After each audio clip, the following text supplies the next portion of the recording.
afternoon, good morning, good evening, our dear listeners. Welcome to the Soul of the Unexplained. I am one of your many co-hosts, Roger Stokes, along with my awesome co-hosts here, Jimm Kelgard.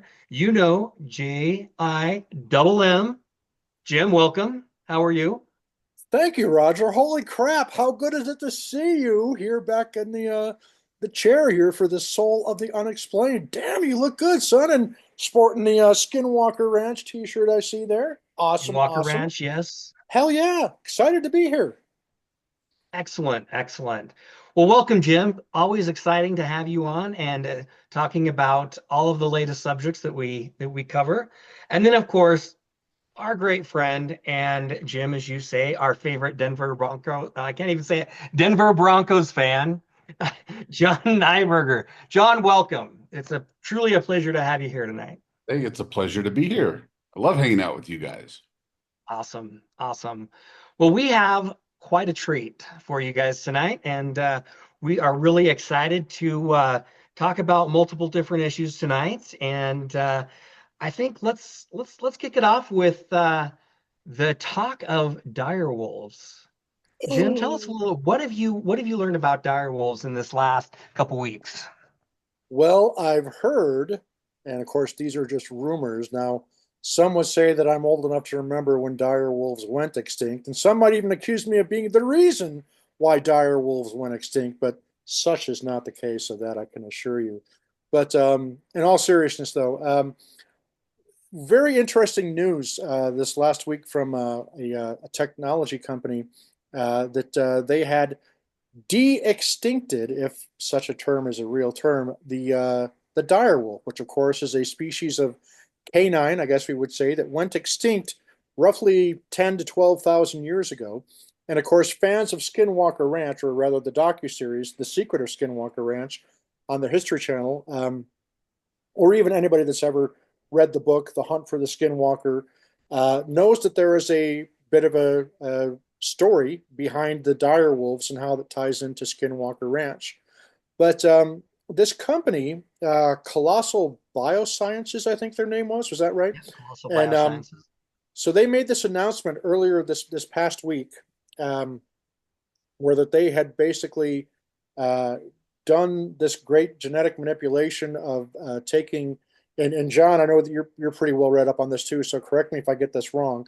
But they'd taken some genetic material from a gray wolf, which of course is a current modern day living species, and kind of took some DNA samples from the remains of a long extinct dire wolf. And lo and behold, as Jay and Silent Bob would say, bickety bam, right? uh, Alakazam or abracadabra, whatever the term would be.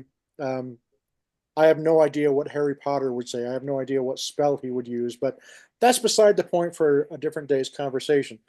Still, the end result is I think it was what, three pups that were born, two male and one female, if I'm not mistaken, and that they are essentially, the closest thing they've come so far, anyway, that we're aware of, to basically cloning, if not just kind of like making a hybrid. I think would be the more popular, the more correct term scientifically, of this dire wolf. And what made it really kind of eye catching was the headline, right? The headline was that listen to the dire wolf's. The first time a dire wolf howl has been heard in over 10,000 years. And of course, it's accompanied by this absolutely cute as hell little video clip of these two just snow white pups of the result of this experiment, I guess we would say. And so, I guess my question to both of you, because the way that I read the article, obviously fantastic news if in fact they have figured out how to bring back through DNA manipulation and genetic manipulation of some kind to bring back extinct animals, right? I mean, that's definitely front page news. But the way I understood it is that this was actually these pups, extraordinary as they are, cute as a button as they are, they're still over 90% gray wolf, genetically speaking. So I guess, am I looking at it the wrong way? Am I being too harsh and too skeptical on this? What do you guys think? No, I kind of wonder if they're taking advantage of, like Game of Thrones and the prominence of dire wolves in the show. Mhm. So they want to create something called a dire wolf that looks very wolf-like, only bigger maybe. But that's not what a real dire wolf looked like. A real dire wolf is closer to um, an African wild dog or a jackal than it is to a gray wolf. So yeah, that's just my take on it. It sounds like you're not really getting what is advertised. You're getting something that looks like the dire wolf in Game of Thrones, which is like what people think of, like it's a giant wolf, which is not what a dire wolf was. They were their own thing, that were distantly related to wolves and dogs and jackals and wild dogs and that type of thing. So I don't know. Right. It seems like a little bit of false advertising. Roger, how about you? Yeah. I think that kind of what we were talking about before is that colossal biosciences, I think they have some really lofty goals and, looking through what they want to do and, clone, bring back the woolly mammoth and other animals that may have, been added to the extinction list, thousands and thousands upon thousands of years ago. But yeah, I think that the way it was rolled out and what they're claiming to what actually is reality doesn't quite match up. So I think it's exciting to say that we're one step closer to being able to bring back an extinct species that is no longer here on the earth. That's really exciting. That's cutting edge science and technology, but I think it's more in the realm of science fiction right now, of really coming out and saying like what's the word there, de-extincted these dire wolves. So they didn't do that. And that claim, I think we have to take a step back and really kind of go against that and say what they've done is I think they've taken a step to work towards that, and they've added like the Game of Thrones flair and fanfare, and I mean that's fun. It's exciting, and like you said, the dogs are super cute, and they've got fun names: Romulus, Remus, and then Khaleesi from, Game of Thrones. At the end of Right. the day, we actually, we're not doing Jurassic Park here. We haven't had dinosaurs. We're not on a big island with all this stuff, at least that I'm not privy to. And so I think this is a great step forward, and it's exciting to see that we're actually approaching this topic and we are making some headway, but I think we're kind of putting our feet ahead of us here in saying that we actually now have dire wolves when we indeed don't. Yeah, I would tend to completely agree, Roger. And then, of course, that it opens up that whole philosophical debate. Should we be bringing back a species that has gone extinct? And I would say for me, there's a difference between, say, bringing back a dire wolf or a woolly mammoth, which nature selected for extinction, right? It wasn't by any cause of man, like overhunting or anything like that. Whereas one of the other species that I think I read colossal bioscientists are working on was the thylacine, okay, the Tasmanian tiger, which did go extinct because of man, because of overhunting and whatnot. And so the question then becomes: is it more acceptable to bring back a species that man was responsible for putting on the extinction list to begin with, as opposed to something like a woolly mammoth or a saber-toothed tiger or a dire wolf or any of the other um, creatures that went extinct after the last ice age? And for me, that's not one that I don't know if we collectively as a species ourselves really know the right answer to that, because obviously I would love to see, I think the thylacine is a cool creature to begin with, and I think the last one died back in the 1930s, the last one they had in captivity. Um, I'd love to see something like that come back, that we'd have the ability to do it. And the DNA from you're talking an animal that's been extinct for less than 100 years, as opposed to a dire wolf or a mammoth that have been extinct for tens of thousands, not tens of thousands of years, but at least a minimum of 10,000 years in most instances. So um, I don't think I would have as big of an issue bringing back something like a thylacine or a passenger pigeon or the Labrador duck or any of the other uh, animals that have gone extinct, let's say in the last couple hundred years, if not more recently, because that would make more sense that we would have, if we have the means to do that, and it was our fault to begin with that they went extinct, that would be, for want of a better word, a way to atone to nature for having made the mistakes in the first place. But something that just through natural evolution, just through environmental changes that it went through, nature itself decided to cause certain animals to go extinct.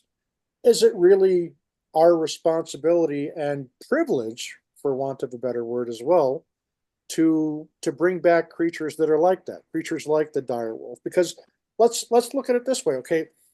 It's great conversation to say let's say they're successful. I think they said they set the goal to resurrect the mammoth by 2030 or something like that.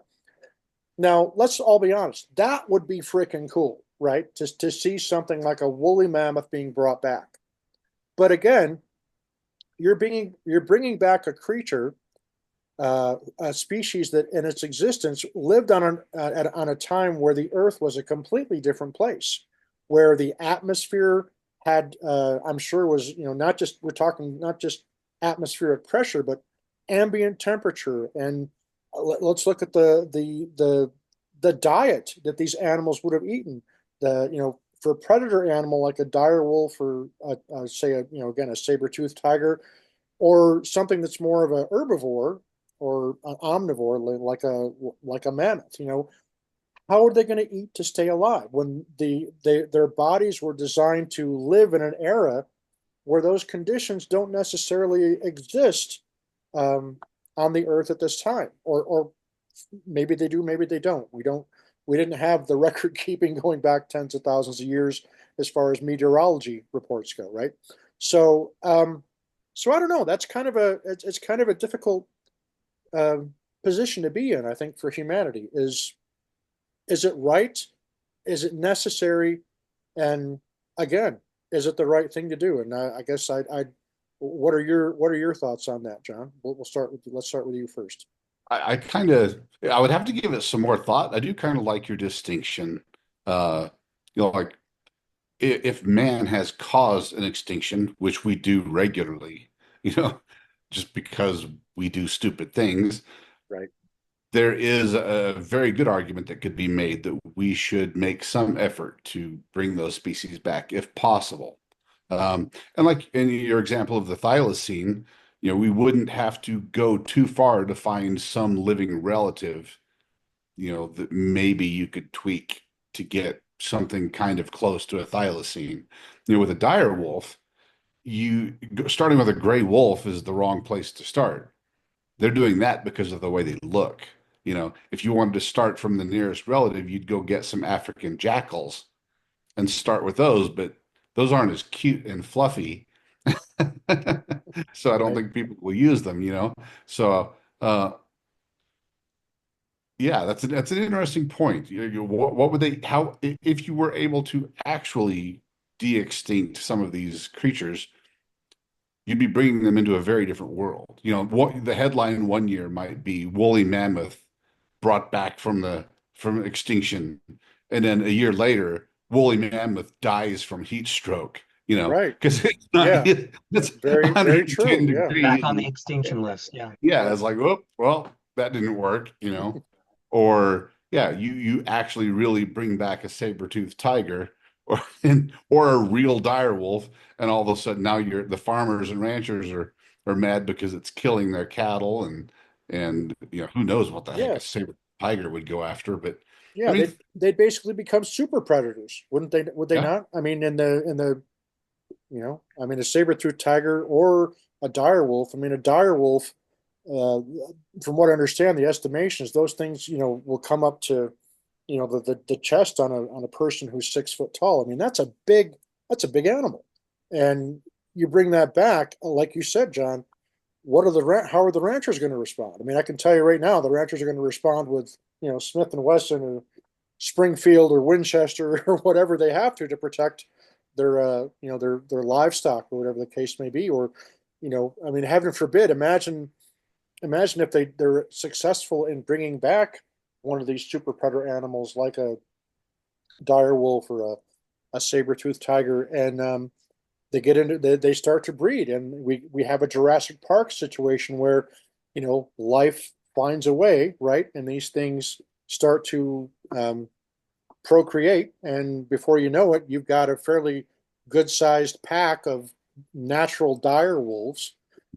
Who's to say that they're going to behave, quote unquote, right? I was just looking So up their size to verify. Yeah, an average dire wolf was the size of the largest gray wolves. yeah, So they're big. they're big. They're very big. Yeah. They're Yeah, large animals. And the yeah, big ones would be, obviously even larger than a gray wolf. So right. Roger, what do you think about the philosophical debate? Yeah, I think I agree with John, and really looking at asking the question, if we can do it, is it something that we should do it? You have to look at the moral ramifications of, we are a globally connected world and community now. And I don't know if, 10,000 years ago, if that was necessarily the case. Um, and I don't think for any, I mean, we only have just when we look at current species that are alive now and the evolution of animals along that timeline, I think we can make predictions, but at the end of the day, none of us were around, and there is nobody even close to alive that were alive, 10,000 plus years ago to really give us an understanding of what would be the mentality of this type of animal. You know, what's its intelligence? What's its cunning? What would it do? And is it one isolated thing that we put in a cage, right, and control it versus do we let this animal now run free and like you said, life finds a way and it gets out there and what's Dr. the what's Malcolm. the pack mentality, right?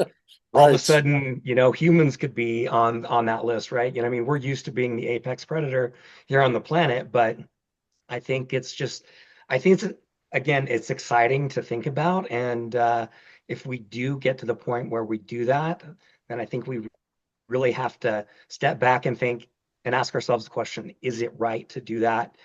Would it be okay in our world?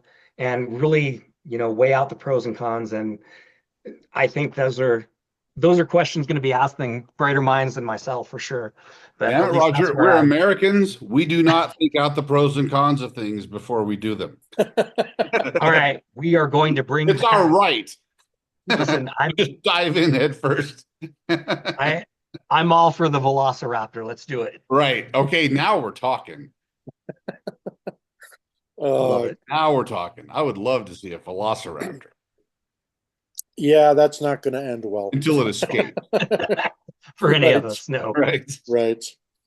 No, I think for one thing, I think it's damn cool that we're actually having this conversation, and we've actually seen more steps having been taken forward to making Jurassic Park a reality, right? Where we now have, we know that this company, and I'm sure, and here's the thing to think about, folks. If this company that is being open and public about this have had this kind of success, who's to say that some lab in China or some other country that maybe might not have the same, using the word again, morals as, the United States or some other country, who's to say that maybe they haven't, heaven forbid, even tried cloning a human, right? So, and I know that there's agreements that have been made that saying that there's like a ban on human cloning, that it's not supposed to happen.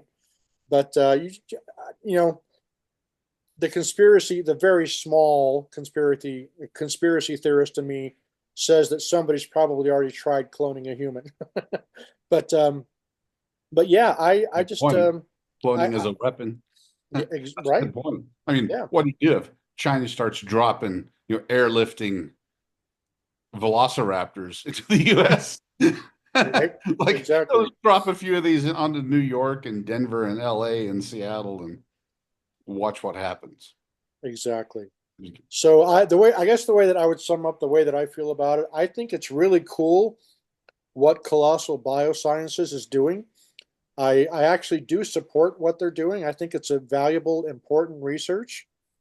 I just wish that with this particular announcement that they had messaged it a different way, because if they had really truly de-extincted and done an actual clone of a real dire wolf without having to put in greater than 40, 30 or 40% of, some current modern day species to make it happen, to fill in the gaps with the DNA or whatever, then that would be more legitimate of a dire wolf than what we have with Romulus and Remus and the third one. But Khaleesi. still, yeah, right. But still, I'm very anxious to see where it goes from here. I do hope they're successful in bringing back the woolly mammoth, just because I'd like to see it. But um, I hope they go about that one when they roll that information out. That that one is more of an actual, hey, we're extracting the DNA. The bulk of the DNA is coming from, this recovered woolly mammoth carcass that was frozen for however many years and was discovered in the tundra, remarkably preserved with all the DNA intact, kind of type thing, which we've heard in the news over the last 10, 15 years. So I'm, I'm not going to say anything bad about Colossal Biosciences, other than the fact that I think the messaging could have been a lot better, because of course it's going to make huge news, and that's what it was appeared to be designed to do, was just to grab headlines and to create a sensational story. And in every single aspect, almost every article you would read from, the mainstream media, of course, from like CNN or whoever, it has that attention grabbing headline. And of course the Time magazine, has the whole thing de-extinct, but then you actually read the article and it's like, well, not so fast, and that, let's put a different spin on it. Let's say if that was the government coming out and admitting that we're not alone and that there is non-human intelligence, but then put some way of saying, well, not so fast, right? Like saying, we are not alone, but it's all bacterial. It's not like, it's like, how maddening and upsetting would that be to finally have the headline goes out, U.S. government admits that we are not alone in the universe. Okay, great. You hooked me in, clickbait. So I don't want to call this de-extinction story clickbait, but it kind of was, A little bit, in yeah. a little bit, and to me that's disappointing. But I still am excited to see where it goes, and I absolutely hope that those pups, grow up and just do awesome things, because they're, I'm a dog lover to begin with, and I just think those pups are the cutest thing, and I hope that they just proceed with caution and with the right ethics in mind, not just for humanity but for the animals themselves, because they are still living creatures that they're bringing to life, and I think that as humans, we should be good stewards of the planet, and that includes over the animals. And that's just how I kind of feel. But that's just me. Yeah. Well said, gentlemen. Well said. I think, yeah, at the end of the day, we will, as always, sit back and watch and see what other exciting news comes from Colossal Biosciences, and wish them great success in all their endeavors, and hope that they do achieve their goals with the right mindset going forward. So, Absolutely. And speaking of news, folks, we had some news that came out about a week or so ago. Maybe a couple of weeks, maybe 2 weeks going on now. But there's some new presenters Roger, that were announced for Phenomecon 2025, and thought we would take just a quick moment to talk about two of them. The first of which being famous author Whitley Strieber is going to be appearing at Phenomecon, and so is Jack Osbourne, the son of the Prince of Darkness himself, Ozzy Osbourne. Jack Osbourne is also going to be presenting at Phenomecon. What are your thoughts? I think it's amazing. So I remember, Jim, the first year of Phenomecon, and we were fanboys, still are. The conference was much smaller back then, many, many years ago. And we had a lot of local celebrities there. Maybe a couple people from outside of Utah that were presenting on different fields and topics. But I think Phenomecon this year is truly taking that next step, right? We are getting people from all around the world to present their expertise. So we've got people from the past, that are talking. David Paulides, Dr. Travis Taylor, Dr. Maria Mayer. And so it's really, really nice to see that we do have people like Jack Osbourne here that's willing to come and share their experiences. I know you and I have lived in Utah, and it's a small state, right? And there are a lot of these type of events around the world. So I think it's really good to see that we're able to bring so many people in their respective fields to come in and talk to us. And like you said, Whitley Strieber, Jack Osbourne, they even have Amy Bruni coming in from, if you know her, originally from Ghost Hunters and then Kindred Spirits and things like that. So again, you have, no matter what you're into, whether it's UFO, paranormal, cryptids, things like that, there's somebody here that is an expert in their field that you can listen to and ask questions to. So for me, I'm excited. Um, I mean, again, every year Phenomicon seems to up their game, and they did again this year. So I'm really, really excited to be there. It's going to be an extremely busy conference for sure. I would have to agree. John, how about you? What do you think about the recent additions to Phenomecon? I just echo everything Roger said, and I think Phenomecon is stepping up their game even more, like you said, and it's going to be packed. Yeah. I have a feeling this might be the most packed it's ever been. I mean, you Yeah. had it already had a good lineup, but then you add, those guys are going to draw some people that maybe were on the fence about going, and you Mhm. know, now they're going to go. So it's going to be pretty busy. It's going to be a tightly packed arena. Yeah, I think last year they sold out a couple days in advance, and I think this year it's probably going to sell out sooner than a month out, would be my guess. So, folks, if you haven't bought tickets to Phenomicon yet and you're interested in attending, and trust me, there is every reason in the world why you would want to attend Phenomicon. But just simply go to Not for the www. closing concert. Right, exactly. And you get to see John and I performing on stage with Hitchhiker, which of course is the band that features Dr. Travis Taylor and also Jay Stratton, which are two names that everybody should know. And so, yeah, just go to www.phenomicon.net to learn more about it and how you can buy your tickets. And don't delay, folks. I have a feeling this one is going to sell out very soon. And Roger, I had the pleasure of having a brief conversation with Bridget, one of the organizers and people behind Phenomicon, that she's going to hopefully be coming on here before too long to do a interview with us again. We've had her on every year since Roger and I have been doing the Soul of the Unexplained to kind of talk to us about the exciting things that we can expect for Phenomicon 2025. So stay tuned for that, folks. We're going to have Bridget on before too long, and we'll have a proper Phenomicon preview with Bridget Lake to tell us about all the exciting things that are coming up for Phenomicon 2025. But me personally, I'm very excited to see Whitley Strieber there. Like you said, Roger, the very first Phenomicon that you and I went to was the first Phenomicon, and The biggest name there, the two biggest names I believe were George Knapp and Travis Walton were the two biggest names for that first year. And of course, Skinwalker Ranch, all the guys from Skinwalker Ranch were there.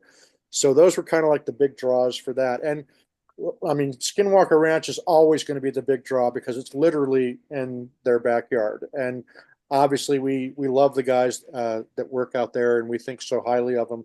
So that's one of the big reasons why I always want to go is just to hang out with them and be around them and to listen to everything that they have to tell us in their various presentations. And it looks like Caleb Bench is going to be giving his own presentation this year, which I'm really excited for and looking forward to that.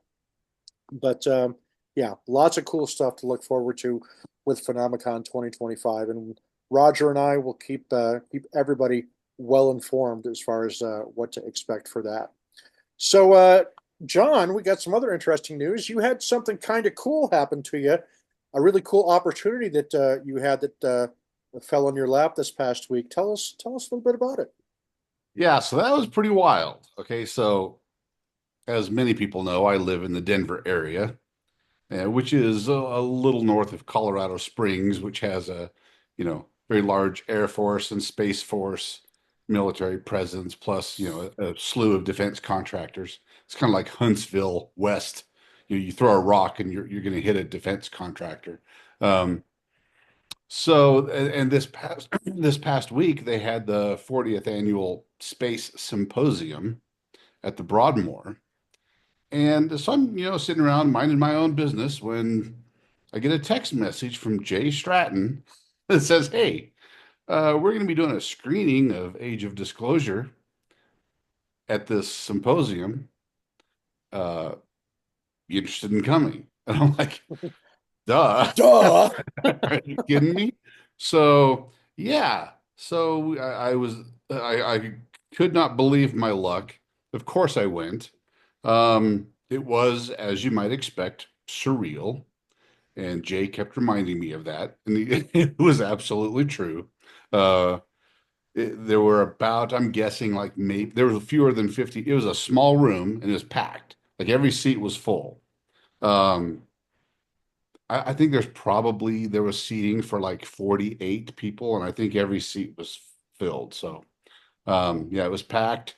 The film itself is absolutely fantastic. Like, I am not kidding, I'm not exaggerating when I say it's the most important documentary of its type ever. Period. End of sentence. Now No qualification. It's we're not that. gonna ask you to divulge or give any spoilers, but all I will ask for, would you give it two big thumbs up? Then is that what I, we're to I, take from it? I would give it two thumbs up twice. And without giving any spoilers, I can tell you the big difference is, you know, occasionally documentaries get a couple of big names. You might get a couple of scientists in there. You occasionally will get, a former pilot or a couple of former pilots or even a military officer or, something like that. Mhm. Never have you had this caliber and this many people in one documentary. We're talking former head of the CIA, an admiral. You got Jay Stratton. Okay, I got to tell you this story, right? So people in Hitchhiker or who are around it will understand from last our performance at Phenomecon. Every time Jay's name was said, someone, whether it was Travis or Micah or Caleb, swear word warning, adult language warning, but he'd yell out, "Jay, motherfucking Stratton." So, I'm guilty of one of those. yes, you were. I think I'm the only one who didn't say that because I didn't have a microphone. Uh, but so there were a few of those yelled out during the show, and I won't say by who. Uh, yeah, but we all know who he is, and so that was pretty funny.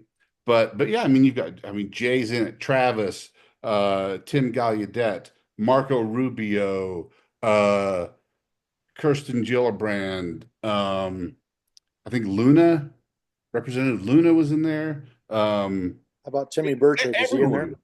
Who? Burchett, is he in there? Yeah, I mean everyone. Like Wow. you've got you just this white Hal Puthoff, Eric Davis. Um, Wow. I mean, I'm losing track. It's overwhelming. Like there's so much information. A lot of it, I mean, one quote unquote negative, that people said was, yeah, we've heard all this stuff before.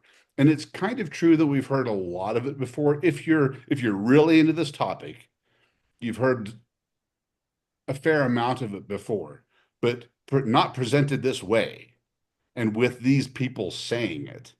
Yeah. And yeah, I won't go into any details. But it's absolutely fantastic.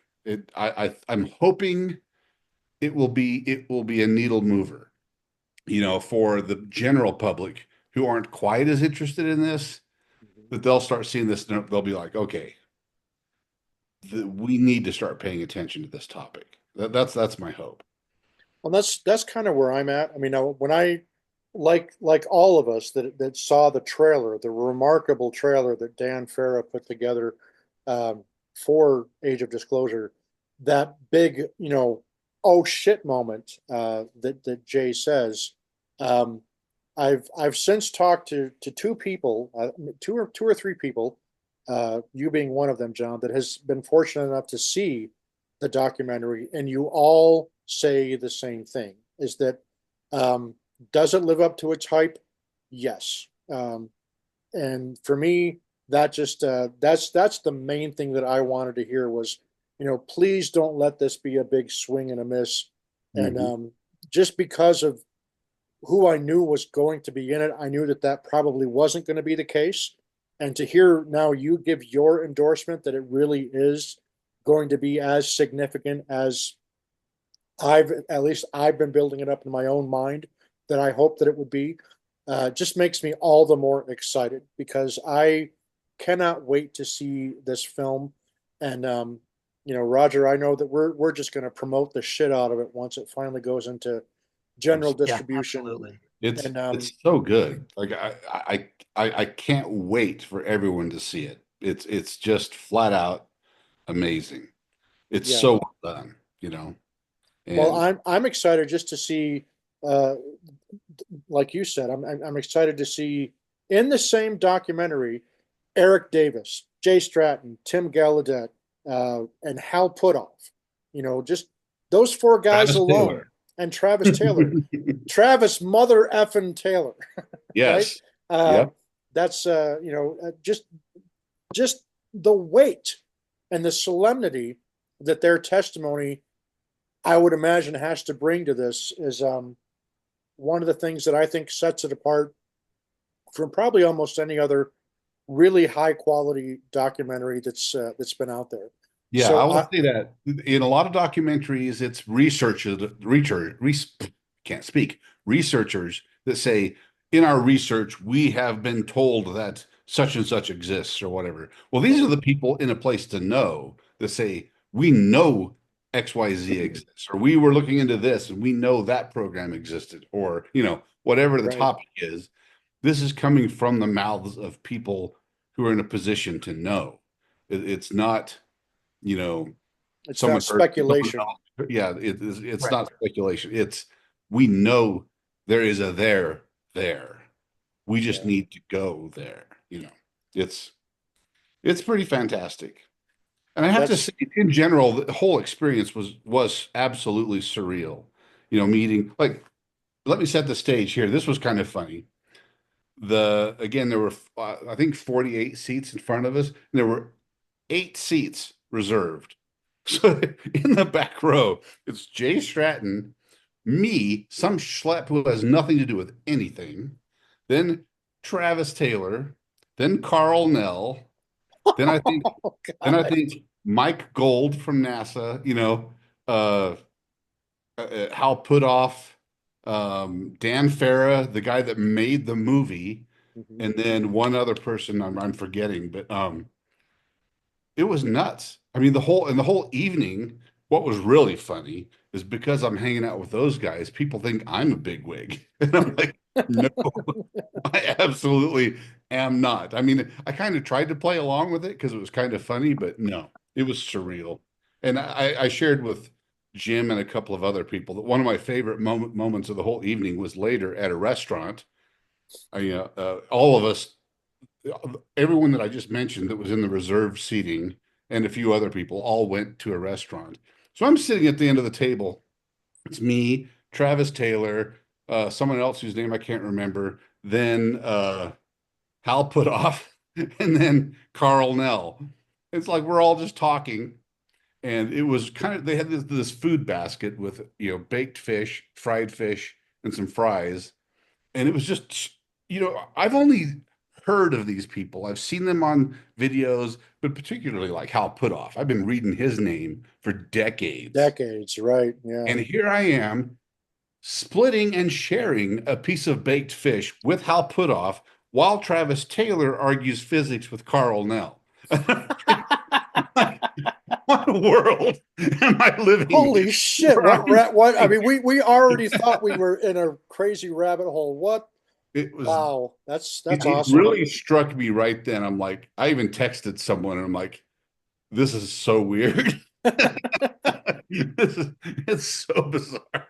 Jay even mentioned it. Someone after the show, we were talking about it with one of the organizers of the event, and she was commenting on the people that were there and the people that were involved in the film, and Jay's like, yeah, this is just my life. He's the one having the surreal experience. And pointed at me. I'm like, yes, this is absolutely true. It was Uh, the weirdest that thing. I am so grateful to have had the opportunity, that it was just like an hour and a half drive away. That's awesome. But yeah, I can't wait for everyone else to see it. It's pretty great. that is so cool. Raj, we're gonna have a watch party together. You and I. We're gonna have to get some tacos, right? And just when that comes out, we're gonna just have to stream it as soon as it becomes available on Amazon or Apple TV. Man, I'm buying it. I'm not gonna You rent it. I'm buying that sumbitch. make tacos out of direwolf meat? Oh, don't go there, John. Oh man, that's no, no, no, Some no, di- no, no. Just keeping it Do you know where we topical. can pick some up? Oh, yes, indeed. Oh, that's dude. That is just the coolest story. I loved how you were sending me texts periodically throughout your time there, and I'm just like, gosh, that's just got to be the most surreal experience. I mean, It was. I think I would not have known what to say had I been there around Hal. I mean, it's awkward enough for me when I'm around Jay and Travis, and Mhm. I can't imagine what it's got to be like to be around the likes of Carl Nell and Hal Putoff and was Eric Davis, was he there at all? Or No, nope, yeah, that would have been yeah, pretty cool. he's another one that I would have been just like, oh my gosh, having a bit of a fanboy moment, just from all the stuff that I read about Eric Davis and guys like that. He's another one that if I ever had the chance to shake his hand, I would have been like, hi, my name. That's how I was when I got there. I'm like, I mean, I was having not an anxiety attack, but I was anxious about it. Like, this is not my environment at Yeah, all, right? yeah, Like I am not from this world, you know. yeah, So I'm like, how am I going to interact with these people? But yeah, acting like you belong goes a yeah, long way. So I just kind of yeah. acted like it wasn't a big deal. Well, I learned that at the Grammys years ago. Oh, My yes. the first time I went to the Grammy Awards, my sister, who by the time that I went to my first Grammys, she was already an old veteran at Grammy Awards, and she always told me, just act like you belong, and you'll be surprised at where you'll get into, the different exclusive parties, and damn if she wasn't right. I mean, just walking around like you belong there, and nobody asked a question. In fact, there was one year years ago where the police had gotten back together. Sting and Stuart Copeland and Andy Sumner had gotten back together and were going out on tour, and they were at the Grammys and they were having this little private function um, like this private meet and greet during the actual after party for the academy that they host after the telecast. And so uh, the police are all in there, Sting's in there, and you look around the room and it's all these really famous people, and it's it's by invite only. Even the academy members were not. You had to have like a special invite to go in there. And so go walking into this room, and of course there's a guy there saying, I'm sorry, who are you? And I said, I'm Jimm Kelgard. And he's like, oh, okay. And he just I mean, I just said it with my New York. I laid my New York accent on thick, and I'm like, "What are you talking about? I'm Jimm Kelgard. Who do you think I am?" guy No. just let guy just lets me in, and I'm just able to walk in and shake hands with Sting and Stuart Copeland and all that. But yeah, just act like you belong, and Yep. sometimes it's easier said than done. Though, holy cow, I It don't think is. I don't think I would have been able to. I would have been like so fish out of water. I mean, absolutely just gobsmacked to be there, like you were. Yeah. I mean, There that's were times where I had to dial it back what was going on in my brain and just kind of chill. yeah, So I kind of had to adopt that just chill, dude. yeah, Honestly, everyone was that way. Everyone was super nice. Hal Puthoff is just the nicest guy. He's just very gentle, soft spoken, very mhm, friendly. yeah. Um, and we know Travis and Jay, of course, and Dan Farah is super cool, super nice. Um, Likes to fist bump a lot. That's awesome. Um, yeah, but it was pretty cool. Overall, I mean, I shouldn't even say overall. The whole experience was pretty amazing. Yeah, That's there's just no so overall cool. about it. It was just crazy. That's And, awesome. and after I got home the next day, it was like, did that really just happen? It was one of those sorts of events because it was Yeah. pretty neat. Well, that's awesome, man. I tip my hat to you, and yeah, I can't wait till Roger and I can see that documentary. That's just going to be awesome, and we will provide a thorough analysis of it once we've had a chance to watch it, and once it goes into wider release. And really excited to see that. So, Roger, we got what's something else that we can cover tonight, real quickly, before we wrap things up? So, just wanted to jump into the some of the Skywatcher stuff. Ross Coulthard on News Nation, and I think the guy's name, the UFO whistleblower, Jake Barber. Um, so yeah, there's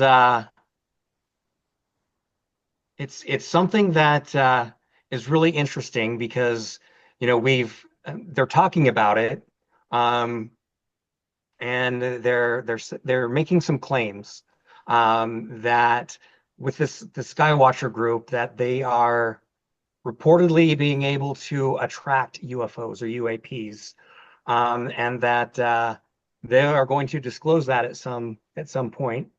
And also, this UFO whistleblower, and correct me if I'm wrong, but has also stated in interviews with Ross Coulthart and company that he has been involved with UAP UFO craft retrieval for the U.S. government.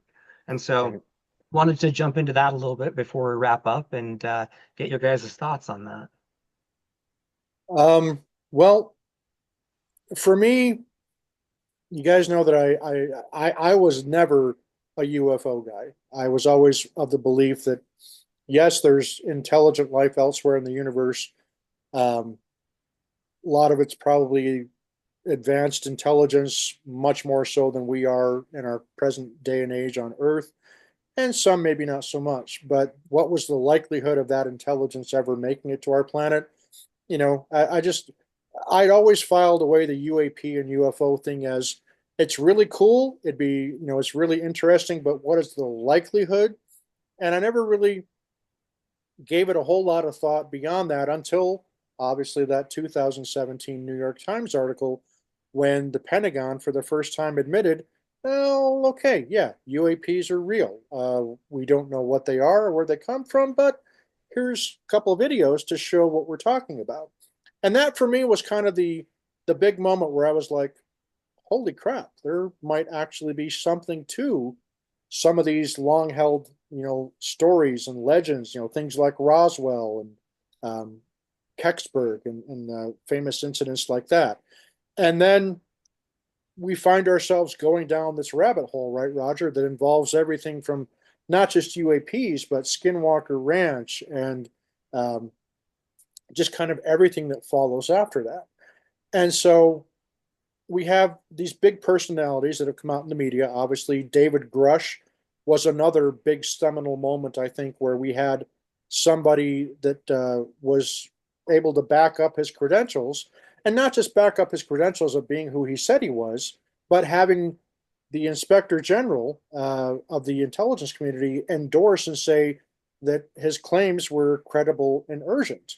And here we are, and David Grush is still very much somebody that his story has not fallen apart. All these, two and a half years later, he's still very much everything appears to be credible. And then we have obviously Lou Elizondo comes out with his book, and there were some things that for me I'm still kind of having a hard time accepting at face value. But that was a big moment, right? The release of his book, and then a couple months ago, Ross Coulthart, starts selling this thing about, we finally have a guy that was a first-hand whistleblower. He worked in the retrieval programs, and we've got video of a crash retrieval. And for me, that moment kind of ended up being a really big letdown because of the way it was presented. And in the time, now obviously I'm referring to Jake Barber, who is the guy behind Skywatchers. And for me, the jury is still out on Jake Barber. I don't know. There's a lot about his story that does make sense. There's some impressive people that seem to endorse a lot of his claims, but there's also a lot that just for me, and maybe it's just me being too much of a skeptic, that I have a hard time accepting at face value. And when it comes to Skywatcher, which is the this group that Jake Barber runs with, is it Fred Baker, John? I think is the That was one one of the names. one of the other Yeah. guys. Mhm. So these guys that work with Jake Barber, who also have an equally impressive resume, but when we start getting into the realm of summoning UAPs via means of psionic ability, is what they call it, we start getting into the realm of Dr. Stephen Greer and his CE5 and Chris Bledsoe and his alleged gift for being able to summon orbs and things of that nature. And so for me, I'm not going to say that any of it is bullshit because I don't know. I've never been there to witness it. Um, I'm certainly not going to pay the exorbitant fees that Dr. Greer wants to take one of his CE5 sessions. And I know there's a lot of people out there that would do a CE5 for free just to give me the experience. But I just, that's for me, that gets into the woo. And it's not so much that I think the woo is a bad thing. It's just how do you really quantify it? How do you prove that it is what you really think that it is? And I guess that's where the disconnect for me is happening. I it's easy to get excited and drawn in by some of the claims that are being made by Skywatcher. And damn, how cool would it be if it really ends up being exactly what they think that it is? That's pretty freaking cool, right? But I just don't know. I can't. The skeptic in me just can't accept it at face value. I really want to, but I need to see more data. And there's been so much sensationalizing of everything surrounding the UAP topic lately that I'm not sure that's the way forward. Um, and again, I mean, we can get into the whole debate of, if you're knocking on the door, how do you really know who's on the other side, right? When you open that door. And my answer is, how can we know, right? So for me, it's a big question mark. Roger, how about you? Yeah, I think you summed it up really well. Um, Again, I've always been a believer in UFOs and UAPs. And I've seen my fair share of stuff, and shared a video with you of things that I think are, pretty extraordinary, and not something that's just mundane, and don't really know what to think of it. But I think again, on the surface, it sounds exciting, it's great, but I think something that we've talked about on the show in the past, especially like dealing with Skinwalker Ranch, or I guess any other topic, is the amount of available evidence that we can talk about and see. And so, yes, I would like to see more data. I would like to see more of, the processes, what's involved, and how that is being presented. Because again, when you make these claims and things like that, you really want that to be backed up by, solid evidence and data. And I get it, right? Some of these things may not have that. I am a firm believer that there are strange stuff that happens in our world that we do not have an explanation for, and we just can't sit down and say, this is what it is, right? And so, that being said, I still think that when somebody's going to this lengths to make such a claim, such as that, they need to back it up. And so, like you said, the jury's still out, and I'm looking forward to continuing and watching the story unfold. But yeah, I'm not going to let myself get too excited over this until there's something to be really excited about. Well put. John, how about you? Yeah, I agree with what you said about not taking anything at face value. Um, if we just generally speaking, do I think um, that there is maybe a component related to consciousness with UAP? Yes, I would say yes. Do I think that generally speaking, is it possible for certain people to connect with them or summon them or somehow interact with them? I'd have to say yes. Um, do I think that there are craft retrieval programs like, some of these people claim to have been a part of? I would say yes, that makes sense to me. There's a lot of the aspects of the story that by themselves sound entirely plausible to me. Do I believe these specific people? Not necessarily, like there's still too many question marks. But in preparation for this, I watched a couple of their videos and on the Skywatcher YouTube site. And they did provide, even though I don't necessarily trust the individuals, um, they did provide some video evidence that was intriguing. They've classified the various types of UAP, I think, into like 8 or 9 different types. I think 9 different types. Um, you have the tic tacs, the triangles, the egg, and some other common types. And they showed some of them on video. And they were pretty intriguing. I still don't know what I'm looking at. A lot of times it's a dot, or they're the images they had of the so-called jellyfish type. Mhm. Yeah, if someone tells you it's a jellyfish, you'll think, oh yeah, that's a jellyfish. Mhm. I mean, for all I know, it's a parachutist, that's like 10 miles away. I don't know what it is, but there were some pretty intriguing videos. So I would just have to say, and for the most part, I trust Gary Nolan. I don't have really a reason to distrust him, I guess I should say. Right. So, but again, I take nothing at face value. And just because I generally trust someone doesn't even mean I believe everything they tell me, you know.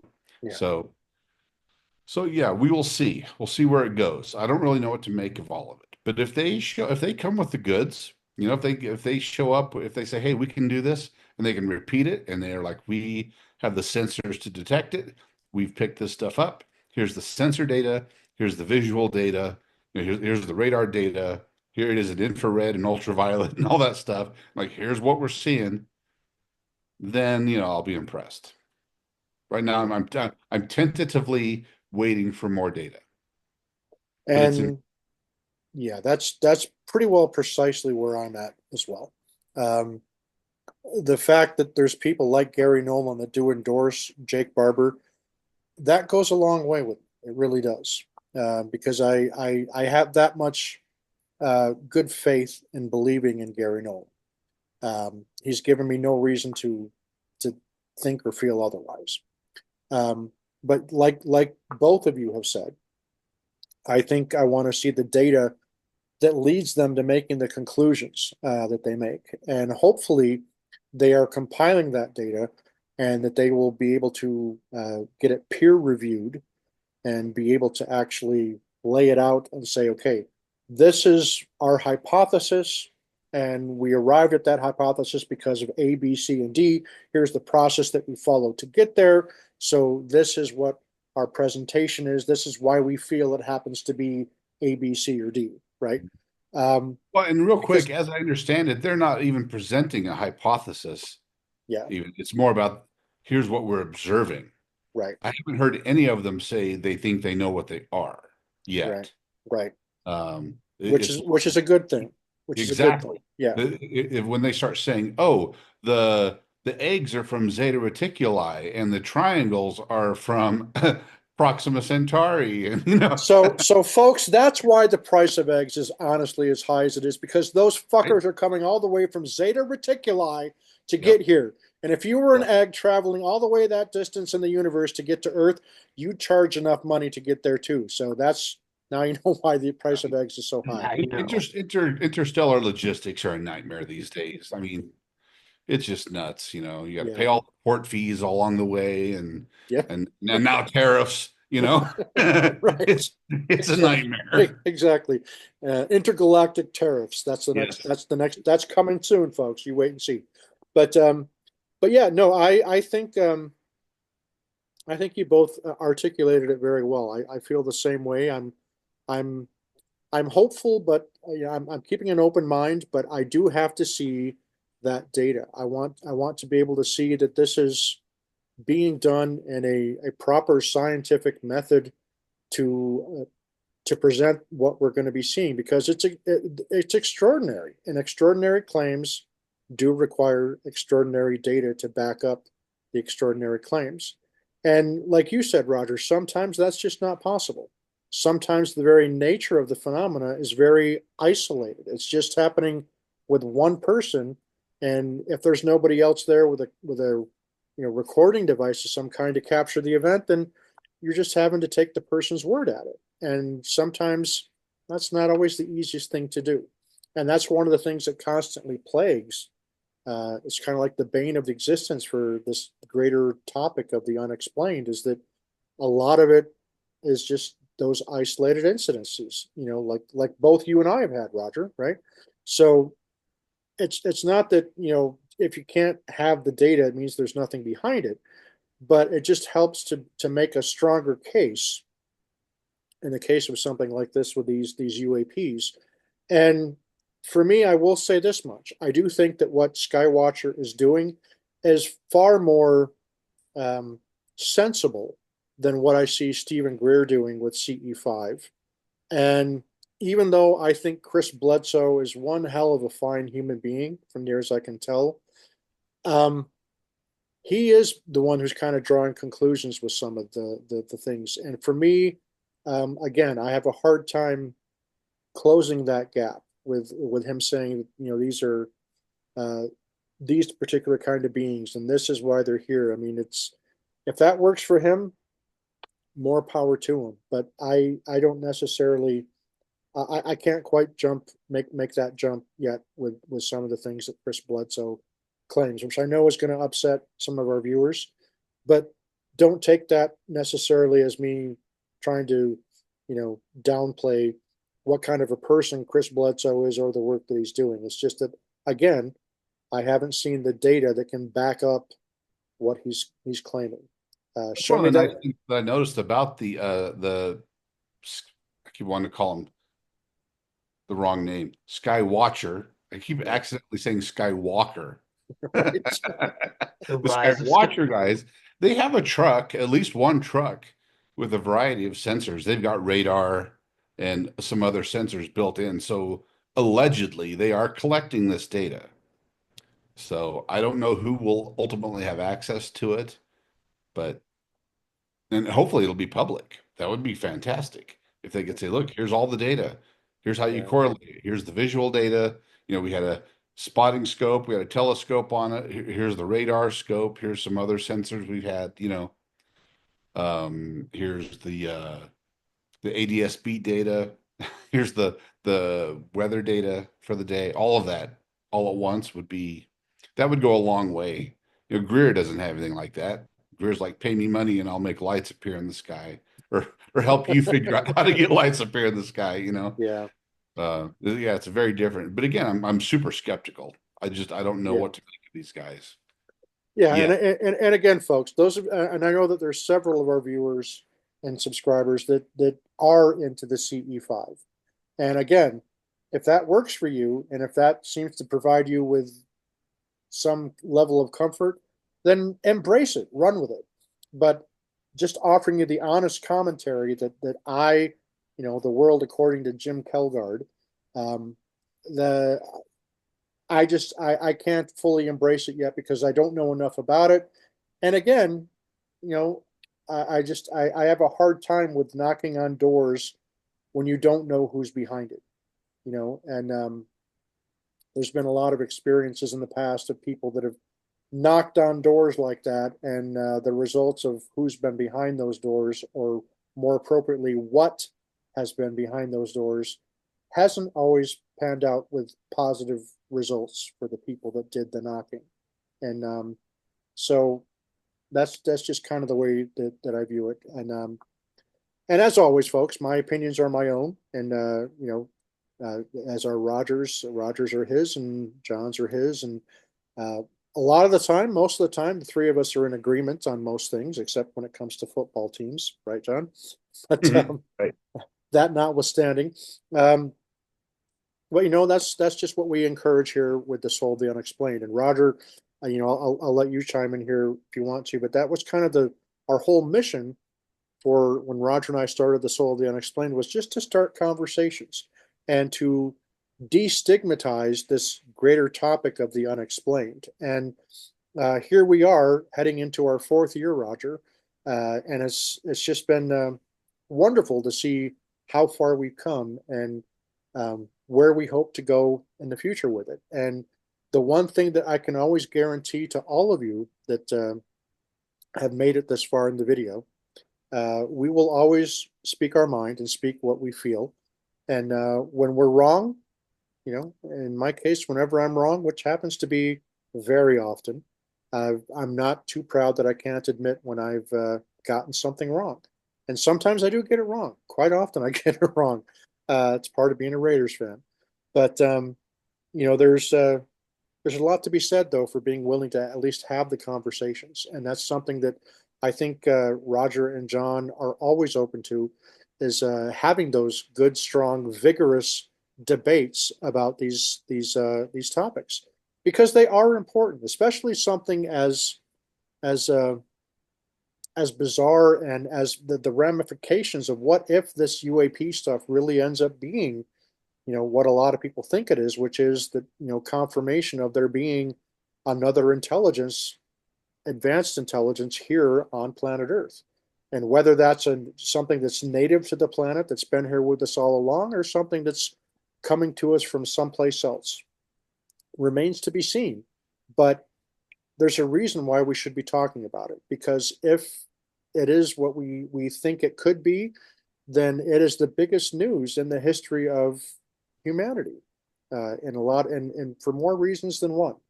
And that is what keeps me coming back to the table, as it were, to talk about it. And getting a chance to talk about it with the both of you is always one of the highlights for me to get to talk about these wonderful subjects. And like John, I'm truly grateful for the friendships that I have with some of the people that I've been fortunate enough to create friendships with our dear friends at Skinwalker Ranch, like Caleb and Travis, and of course, obviously the I got to tell you Strattons. this. During the movie, let me say, Travis would not stop talking my ear off the entire time. He'd already had a lot to drink. He gets super talkative. But one time, I mean, we were watching Jay and on the screen, and I can't remember what was being said. And Travis leans over and he goes, "Man, you've got some good friends." I'm like, damn right I do. You got some Yes. great friends. I just thought I'd mention that because you're And, included. well, thank you, sir. I'm honored for that. And being one of your friends is truly an honor for me. And having the Strattons as friends is also a very, very deep honor that I take very seriously, and very humbling to get to have gotten to know Jay and his wife, and their son, John, as well. Just think the world of them and consider them kind of like a extended family, if you will. Yep, Just with absolutely. just the good people that they are. And I wish that's the one thing that I wish a lot of people could see is just how honestly good people these folks are. They truly are people of integrity, a very good moral character, absolutely brilliant sense of humor for all of them, and it's just it's been a real privilege to be able to have gotten to this point to where we are. And folks, I know that the Soul of the Unexplained is still very much the cheap ass no frills podcast, but blame that on me because I don't have the visual flair. I'm not exactly a attractive guy to look at here, right? Even now that I do have the smile for it, but we when we do our presentations and the talks that we have, we do it from the heart. It's from a deep sincerity in us being curious, deeply curious, forever curious, and we just love talking about this stuff, and we love connecting with like-minded souls that are equally curious and want to know more about these mysteries that are all around us. And I'm just grateful for that. And Roger, holy shit, brother, it's so good to have you back and to see you here with us. And It's you so you look fantastic. And we you and I have had so many good times, uh, both on this podcast and just driving around the Uinta Basin, and just some of the things that you and I have been able to see and experience together. Um, I wouldn't trade it for all the riches in the world, and it's just so great to have you back with us. So I've been talking too much as I usually do. Roger, you're supposed to shut me up, so I'm going to let's just Listen, have let's have some I closing have been thoughts and told, remarks. I have been told that I need to encourage you to talk more. Oh True no, statement. True statement. True nobody, statement. no, I don't believe that one bit. Yes. Yes. No, that this is a true statement that Oh, I am not to stop you from talking. So, oh, God help us all. All right, let's do some closing thoughts and remarks. John, we'll start with you. I don't think I have any. I think I'm all talked out. I think it's been great to I think hang out Jim's with you talked guys. enough for all three of us. Right. No, I just want to say again, same thing to Roger. It's so awesome having you here, man. So I'm loving these. It's good to have you yeah, yeah, it's guys. Right on. Roger, closing thoughts and remarks from you, buddy. hey, it's good to be back, and yes, I am glad I am still amongst the land of the living. I may or may not be a clone of the original Roger. I can neither confirm nor deny that, but maybe we should have an episode on cloning Do you humans. have a big beaver costume? Yes, yes, I do. I knew it. Oh my gosh, that's funny. No, thank you, gentlemen. I appreciate everything that you guys do and the topics that we discuss, and for keeping it real and making sure that we can have a fun and safe place to talk about this, and yeah, continue the journey forward. Right on. Well, thank you so much, Roger. And I want to give a couple of shout outs to some folks that have been really good about sending us messages on our Facebook page and making comments on our videos recently. Big shout out to Mary Lee. And she's always such a wonderful soul, and she always gives us great comments. And to Jen Massey, got to give a shout out to her. She's also a friend of Micah Hanks, and she's had some pretty interesting experiences with shadow beings, Roger. So we got to have a another episode talking about shadow beings, and maybe look at bringing Jen on as a guest, and of course to our very dear friend. Oh gosh, sorry, my computer's kind of yelling at me here, telling me to shut up already, Jim. But But no, folks, just to all of you there that are subscribers, thank you so much for watching today. If you like what you saw and heard, then hit that subscribe button down there somewhere, wherever that is, and hit the like button, because Roger and I like to see likes, and who doesn't like getting likes, right? So if you like what you saw, then let us know. And what are your thoughts, folks, on this bringing extinct animals back from extinction? Is that something that's a good idea? Is it a bad idea?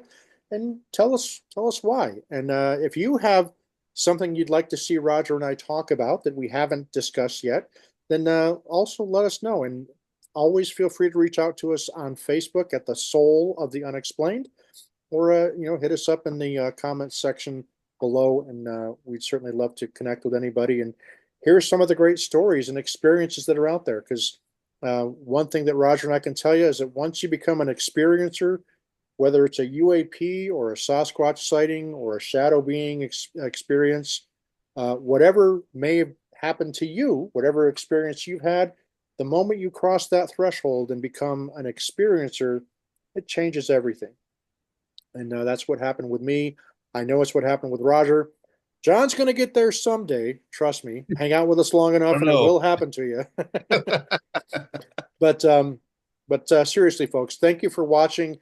Thank you for subscribing. And Roger and John and I will see you next time right here on the Soul of the Unexplained. If I can, Roger, I can never find the damn button. I got to get my eyes fixed. Where the hell is it? Ah, it's right there. Okay. We'll see you, folks. Thanks. See ya.